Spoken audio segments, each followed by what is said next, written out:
এমন একটি দোয়া যে দোয়া পাঠ করলে সমস্ত গুনাহ ক্ষমা হয়ে যায় এবং সমস্ত হিসাব নিকাশ থেকে রেহাই পাওয়া যায়। আসুন আমরা 1 মিনিট শুনি।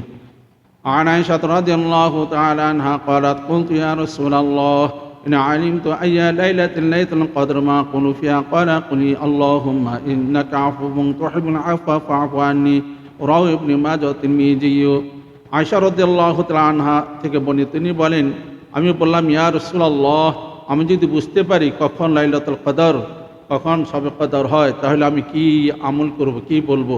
আল্লাহ রাসূল বললেন, তুমি বলবা আল্লাহুম্মা ইন্নাকা আফুবুন তুহিব্বুল আফওয়া ফা'ফু আন্নি, এই দোয়াটা পাঠ করবা। অর্থাৎ, হে আল্লাহ, তুমি ক্ষমাশীল, তুমি ক্ষমা করাকে পছন্দ করো, অতএব আমাকে ক্ষমা করো। আসুন আমরা এই দোয়াটা পড়ি।